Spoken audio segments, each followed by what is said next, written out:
क्या आपने कभी कोई गलती की है, किसी से लड़ाई की हो या छुप के बियर पी हो या किसी सब्जेक्ट में फेल हो गए?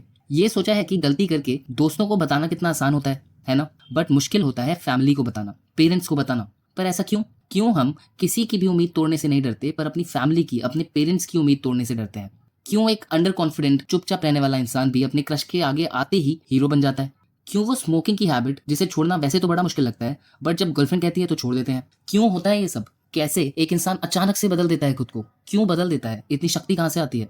इसका जवाब है साइंस के पास, जो हमें ये तो बताएगा ही कि हम ऐसा क्यों करते हैं, साथ में ये भी सिखाएगा कि इस साइकोलॉजी को हम कैसे खुद को और दूसरों को सक्सेसफुल बनाने के लिए यूज कर सकते हैं। एक छोटी सी स्टोरी सुनिए।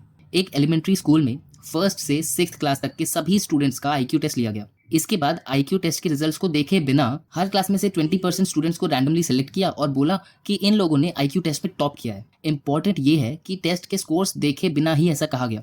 अब ये जो 20% ऐसे ही सेलेक्ट किए हुए स्टूडेंट्स थे, इनको एक लेबल दे दिया गया, अकेडमिक स्पर्टर्स। अब स्कूल की सारी टीचर्स को बता दिया गया कि भाई ये स्टूडेंट्स हैं जिनका आईक्यू हाईएस्ट है और ये तो बहुत ही अच्छा परफॉर्म करेंगे पढ़ाई में।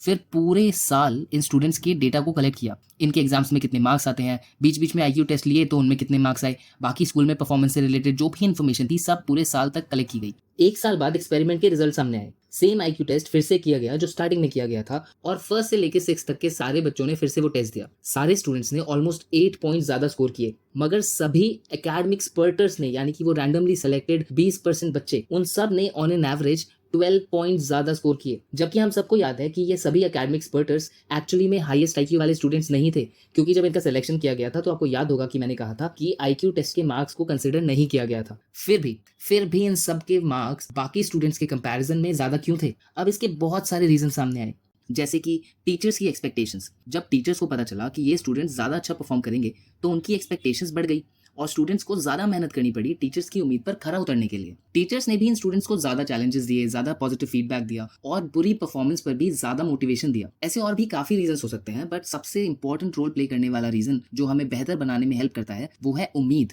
जब हमारे क्लोज लोग या फिर पब्लिक सेटिंग में हमारे लीडर्स या मैनेजर या सीनियर हमसे बेहतर की उम्मीद करते हैं तो हम उस उम्मीद को पूरा करना अपनी रिस्पॉन्सिबिलिटी समझने लग जाते हैं और इसलिए हम खुद को बेहतर बनाते हैं, एफर्ट्स करते हैं।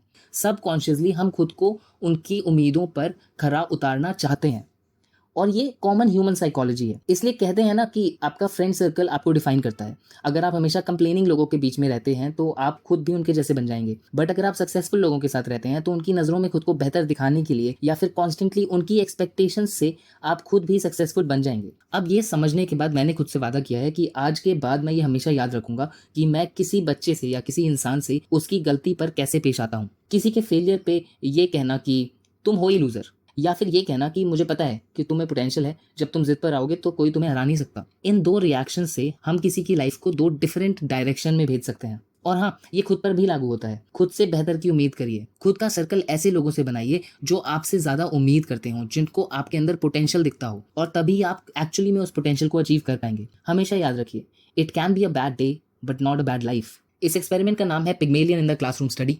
I will see you next time with another amazing experiment. Thank you.